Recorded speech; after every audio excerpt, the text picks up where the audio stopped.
तो हेलो दोस्तों, जैसे कि हमने पिछले एपिसोड में देखा था कि यहाँ पे जो मरा हुआ कुत्ता होता है वो यहाँ पर वापस से जिंदा हो जाता है और जिंदा होकर वो कुत्ता यहाँ पर सीधे लिनू के ऊपर अटैक कर देता है। तो लिनू यहाँ पर उस कुत्ते को अपने एक ही लात से ढेर कर देता है।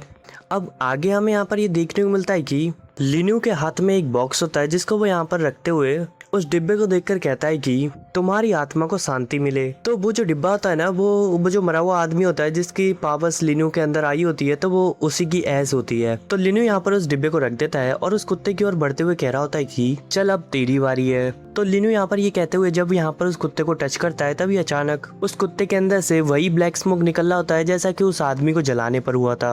और वो जो ब्लैक स्मोक होता है वो धीरे धीरे करते हुए लिनू के बॉडी के अंदर जा रहा होता है। तो लिनू को यहाँ पर काफी ज्यादा पेन हो रहा होता है। तो जैसे ही वो ब्लैक स्मोक यहाँ पर पूरी तरीके से लिनू के बॉडी के अंदर चला जाता है तभी अचानक लिनू को यहाँ पर उस कुत्ते की थोड़ी बहुत मेमोरीज को यहाँ पर देखने को मिलता है। तो उस कुत्ते ने यहाँ पर पूरी तरीके से इस शहर में आतंक फैला दिया होता है और लोगों को मार कर खा रहा होता है। और वो एक दो लोग होते तो भी चलता, लेकिन वो यहाँ पर पूरे शहर के लोगों को मारकर बड़ी बेरहमी तरीके से खा रहा होता है। तभी अचानक लिनू की यहाँ पर आंखें खुलती है और उस बेरहमी तरीके से मारकर जो वो कुत्ता इंसानों को खा रहा होता है ये देखकर लिनू को यहाँ पर काफी ज्यादा उल्टी आ रही होती है।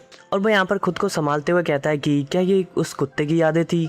तो लिनू को यहाँ पर एक बात समझ में आता है, इसलिए वो यहाँ पर कहता है कि मुझे पता नहीं था कि हमारे जो सोल्जर्स हैं उन्हें डेली ऐसे खतरनाक राक्षसों का सामना करना पड़ता है। तो लिनू जब यहाँ पर ऐसा कह रहा होता है तभी अचानक यहाँ पर उसके पीछे एक विंडो ओपन होता है और वो जो विंडो होता है वो यहाँ पर लिनू को एक ऑप्शन सिलेक्ट करने के लिए कहता है। तो लिनू यहाँ पर बहुत सोचने के बाद क्लॉ स्किल को चुनता है। तो क्लॉ स्किल चुनने के बाद लिनू को यहाँ पर वो विंडो फिर से उसे यहाँ पर 2 ऑप्शन और देता है। तो लिनू यहाँ पर उस ऑप्शन को देखकर कहता है कि आखिर मैं इनमें से क्या चुनूं। और वो यहाँ पर ये भी कहता है कि क्या मुझे पंजे निकालने वाले स्किल को लेना चाहिए या फिर इंसान को निगलने की। अगर मैंने इंसानों को खाने वाला स्किल्स ले लिया तो मुझे मजबूर होकर इंसानों को ही खाना पड़ेगा। तो ये कहते हुए लिनू को यहाँ पर काफी ज्यादा अजीब फील हो रहा होता है। तो ये सब कहने के बाद लिनू यहाँ पर क्लॉ स्किल को ही चुन लेता है और वो यहाँ पर उस स्किल को चुनते हुए कह रहा होता है कि मैंने ये स्किल इसलिए लिया क्योंकि मैंने अभी अभी देखा था वो कुत्ता अपने पंजे से कैसे मुझ पर अटैक कर रहा था। तो इतना कहता ही लिनू का जो हाथ होता है वो यहाँ पर पूरी तरीके से पंजे में बदल जाता है। और लिनू यहाँ पर अपने हाथ को देखकर खुश होते हुए कहता है कि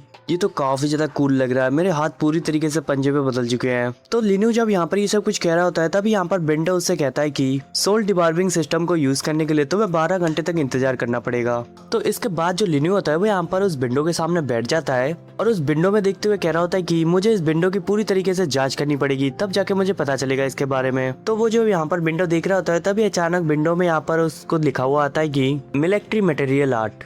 तो लिनू यहाँ पर इतना पढ़ते ही वो यहाँ पर कुछ सोचने लगता है। उसके बाद हमें यहाँ पर देखने को मिलता है कि उसके सामने यहाँ पर फिर से विंडो ओपन होता है और उसमें लिखा आता है कि सोल डिबार्बिंग लेवल 1। लिनू यहाँ पर उसे देखकर यहाँ पर कह रहा होता है कि क्या इसमें भी लेवल होते हैं। तो इसका मतलब ये है कि सिस्टम को भी अपडेट किया जा सकता है, लेकिन इसका तरीका मुझे नहीं पता। तो इसके बाद लिनू यहाँ पर खड़ा हो जाता है और वो यहाँ पर कहता है कि अभी मुझे जो समझ में आ रहा है उसके ऊपर मुझे काम करना चाहिए, और ये रही बात सिस्टम को अपडेट करने की तो मैं उसके बारे में बाद में पता लगा लूंगा। तो इसके बाद लिनू यहाँ पर मिलिट्री मटेरियल आर्ट को प्रैक्टिस करने लगता है और वो यहाँ पर कहता है कि ये मिलिट्री मटेरियल आर्ट जो है मैं इसे बिल्कुल भी नहीं जानता हूँ, लेकिन मुझे ऐसा लग रहा है कि मैंने इसका अभ्यास काफी बार किया है। तो ये कहते ही वो यहाँ पर इस आर्ट की प्रैक्टिस करने लगता है और वो यहाँ पर उस आर्ट को प्रैक्टिस करने के बाद अपनी बॉडी को देखते हुए कहता है कि मुझे मेरी बॉडी में काफी ज्यादा चेंजेस महसूस हो रहे हैं। तो इसके बाद हमें यहाँ पर अगले दिन का सीन देखने को मिलता है जहाँ पर कि कोई यहाँ पर चिल्लाते हुए कह रहा होता है कि लिनू लिनू। तो लिनू यहाँ पर उठ जाता है और वो यहाँ पर अपने सामने देखता है तो उसकी जो क्लास टीचर होती है वो लिनू पर चिल्ला रही होती है क्योंकि लिनू यहाँ पर सो रहा होता है।